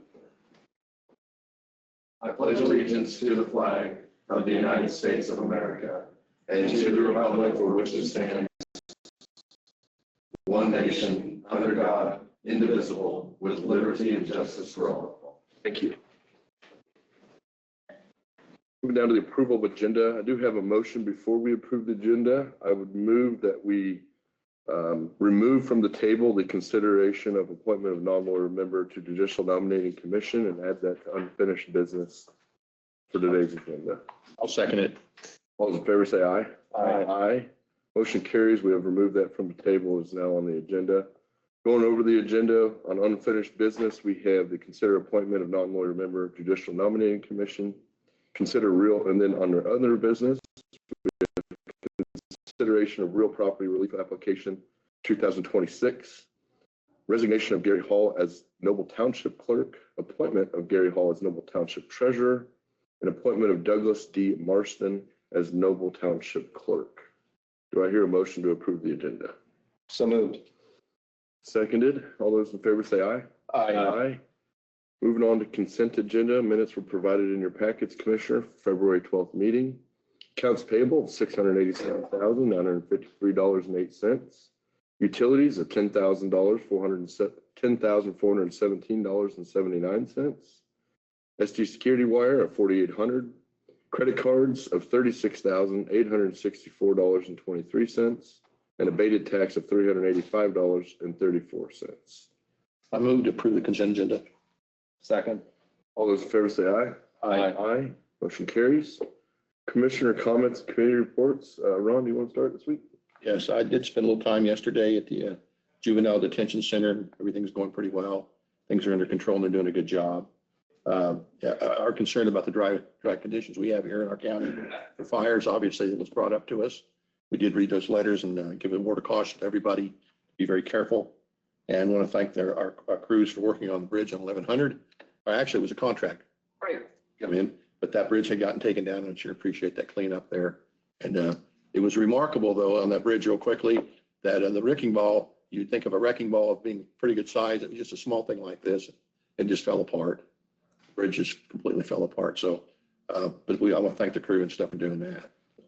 That's all. Thank you, Ron. Lynn? Yes, I had a Central Kansas Mental Health Board meeting at Salina, and I went ahead and zoomed in on it and participated in that manner. Also, I do plan to attend the event that Economic Development Council is putting on, the gala this weekend, Saturday, and I guess they're going to announce a new logo and also give some awards, recognitions to people that have had exciting things happen this year. And then also next Wednesday, I plan to attend an all-day Fort Riley tour that's going to begin at 6:15 in the morning and end about that time in the evening. So, and I will not participate in the 2-mile run that they offered to let us participate in. So I'll be an observer. Observe. Supervisor. They said I could bring a proxy, so if there's a volunteer. That's Marcus. Marcus. Yeah, I was There you gonna say go. Marcus. We'll get Jake off of Channel 12 News. Get on that. Yeah. That's it. Thank you, Lynn. I don't have much report. I didn't have any meetings last week. I will be attending the Economic Development Corporation's annual gala and award ceremony with Lynn. Ron, I don't think you plan on going, right? Okay. Really looking forward to that. Like you said, we're doing an award ceremony. There's been a lot of posting online. If you've seen the Facebooks and Instagram and X, we got it. It's sold out. We've sold every ticket. Every table sponsor has been filled. You know, I was listening to your story about your economic. We got pretty lucky. I think we got somebody in place it does come down to the director, and we relabeled them CEO, but that's what it comes down to. You got to find a good one, or it won't work. I think we got a good one. I shouldn't say it. Whether it's I know your we do. administrator or anything, comes down to, Yeah, exactly. I'll run the piece of equipment for, say, a spray rig. Only way there's a good job is the operator can manage that rig. So really looking forward to that. That'll be really fun. So once again, that is at Sand Spring venue, Saturday 21st at 5:30 p.m. Unfortunately, it is sold out. If you had a ticket, you could come, but we're sold out. So you can't come. Pique my interest, so check it out. It's going to be cool. I think next year, if you guys, we're going to continue this. So there's opportunity for another year. Give me a notice when it is next year. You can report for next week. Yeah. That is all I have to report. I don't see any petitions or proclamations this week. Move on to public comments. County Administrator Janelle Dockendorf, read the rules, please. For the Open Meetings Act, KSA 75-4317 and 75-4318A, as the elected board, the county commission is not allowed to meet or make any decisions without posting the meeting. They are only allowed to act on items on the agenda which they set. During the regular meeting, the county commission may allow for public comments on items not listed on the approved agenda. It is at the discretion of the county commission if they allow comments on agenda items. If you wish to provide comments, please come forward to the podium and state your name and address. If you are online, raise your hand and we will unmute you. Please state your name and address. Each person may speak for 3 minutes. The allotted time will start after the speaker has given his or her name and address. Public comment shall be addressed to the county commission only and not to the speaker or the audience. Only the county commission will be permitted to ask the speaker questions. The public comment period is not a back and forth discussion with the county commission. You should make your views and input known to them, but it is not a time to ask them questions. You should not expect them to respond to your comments. Comments may express support or agreement with the previous speakers, but in the interest of time, please do not repeat the same information. You may state something to the effect of your name and address and you agree with the previous speaker. It is important to maintain a respectful, non-threatening atmosphere for anyone who would like to speak. Please do not engage in such actions as cheering, booing, clapping, insults, threats, etc. Thank you. We'll bring up public comment. Anybody online? Do not believe we have any public comments today. Okay.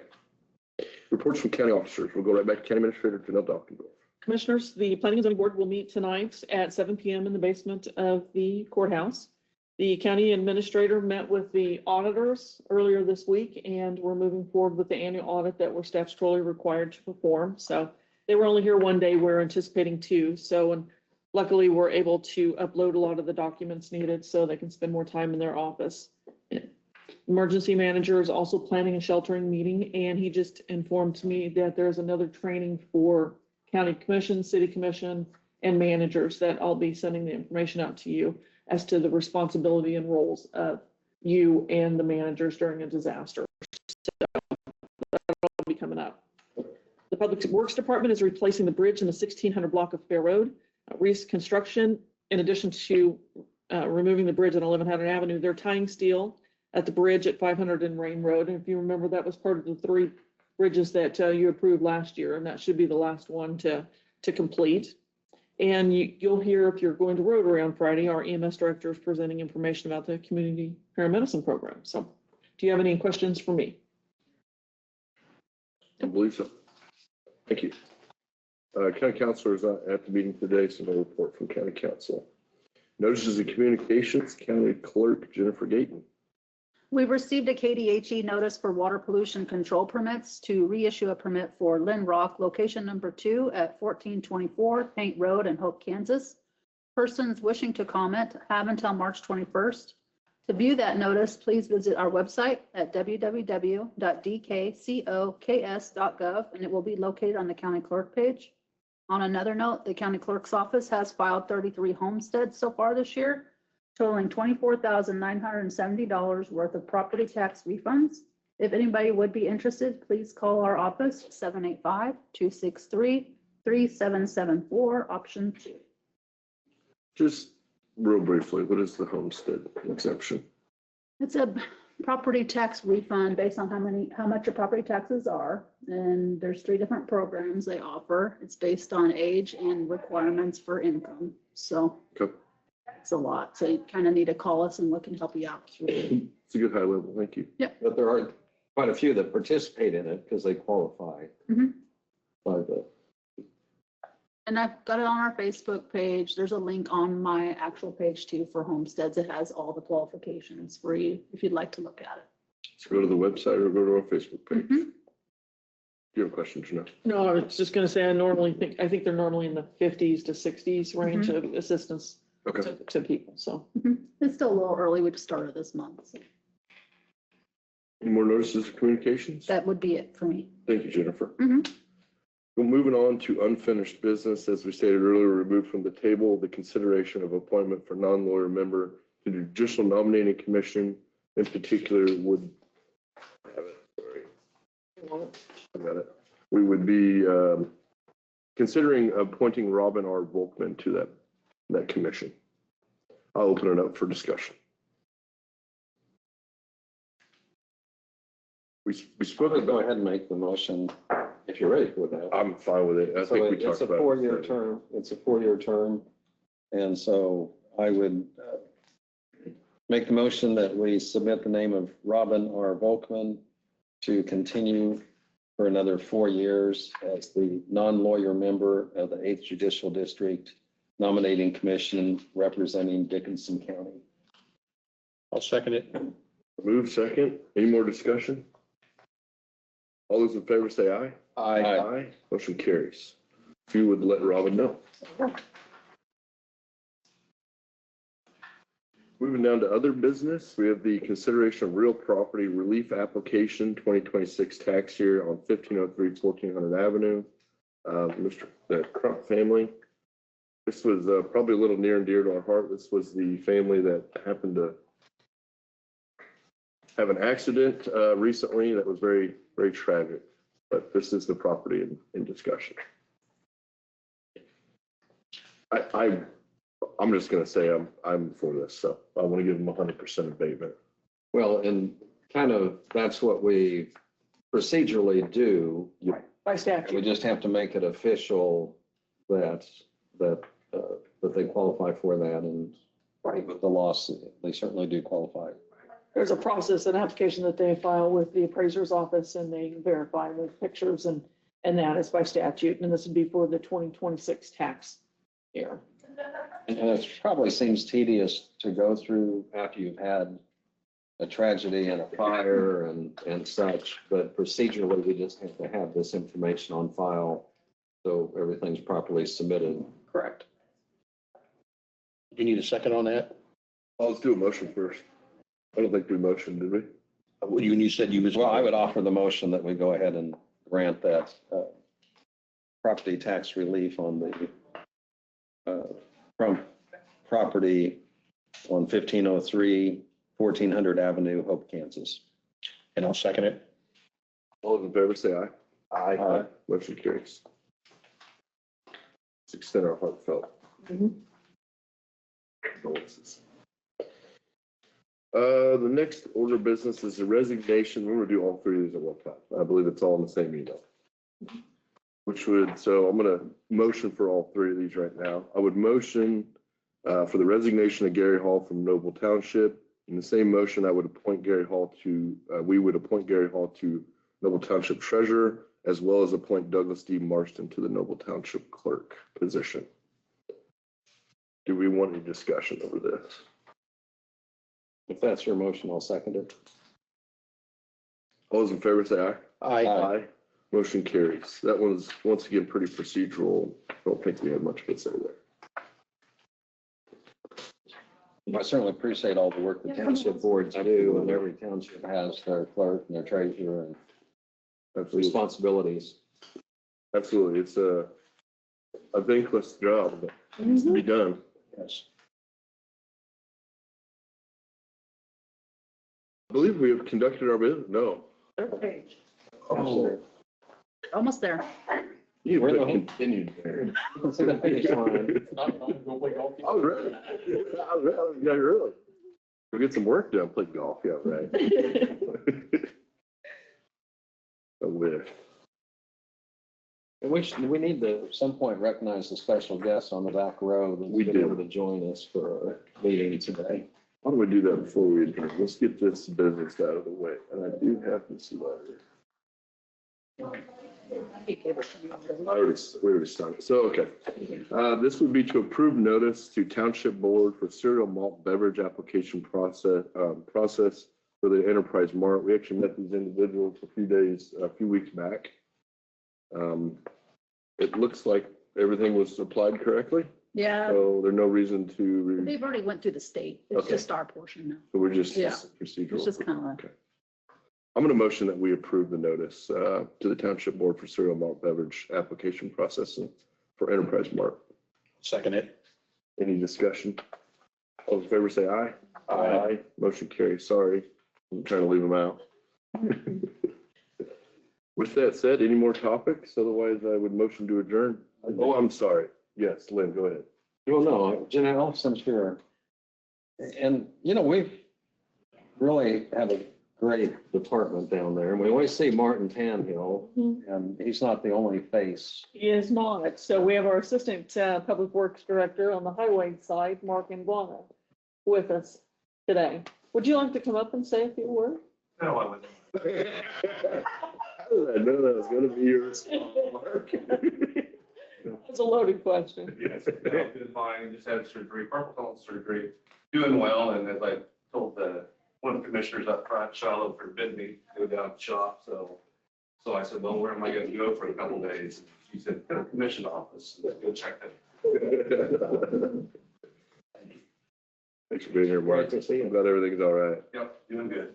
We also have another guest, Marion County Commissioner. You just want to introduce yourself real quick? You've been talking a lot. I don't think they heard your name yet. Mike Beneke for representative for District 2, starting my second year on the commission, and had 3 or 4 things that I'm pretty proud that I accomplished in my first year. Challenges of not having adequate workforce, any business that gets to the age they're retiring, to try to get anybody to take that business over. Prime example, Rod Steyer, sold Pomp Steyer, and the quality of that service isn't the same, not even close. What Rod Perry did for us all the years that they ran. Got a couple of businesses within the county, and they sustain the property tax with the new building. It's very, there was some way even the very first year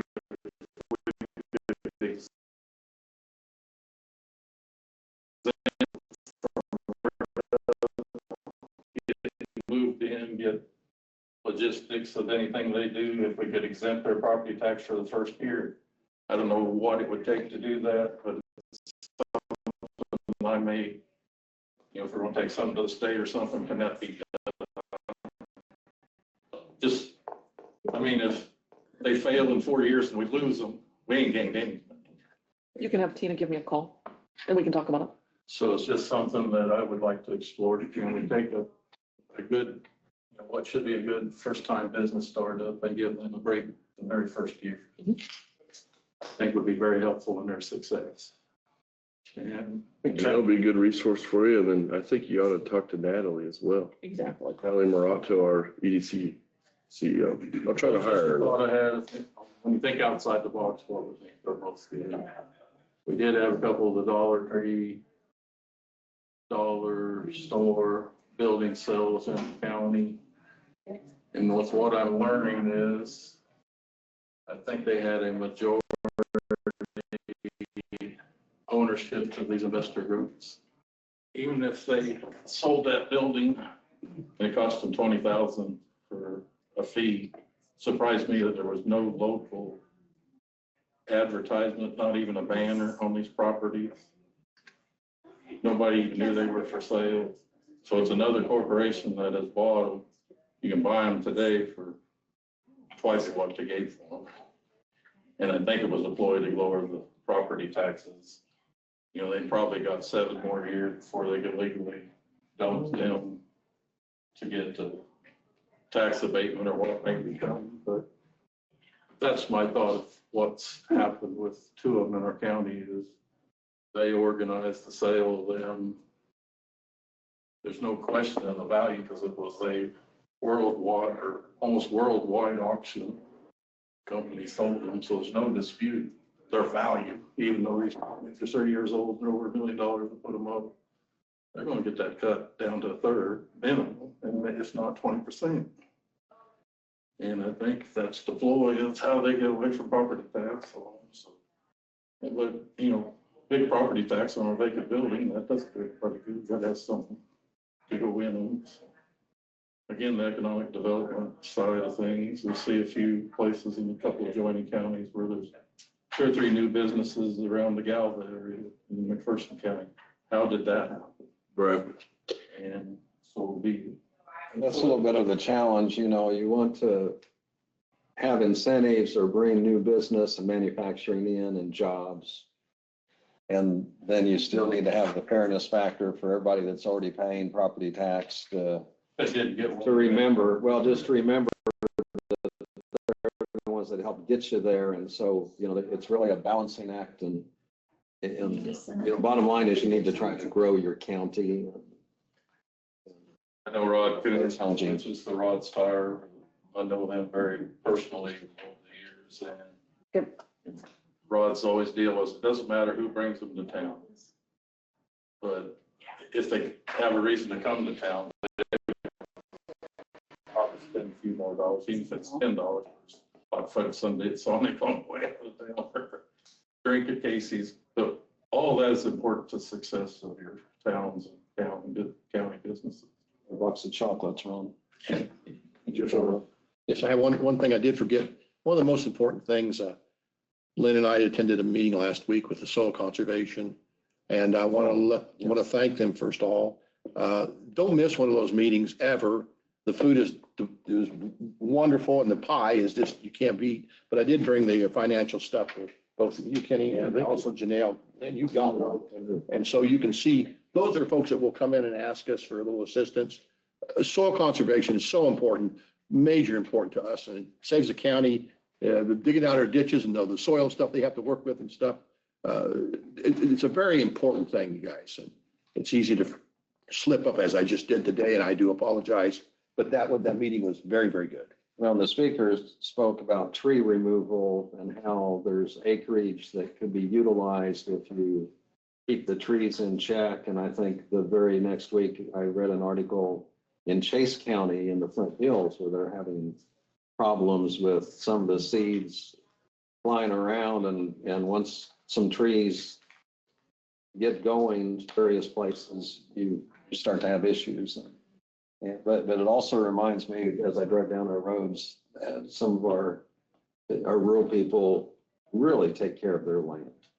I mean, it's amazing, and it looks very picturesque and relaxing and great sunrises and sunsets, but what they do with their land doesn't come by chance. It's a lot of hard work. I think we had a good meeting. Any more discussions? I would motion to adjourn. Second. We're adjourned. Thank you, guys. Thank you, everybody. I was going to put my NRCS comments.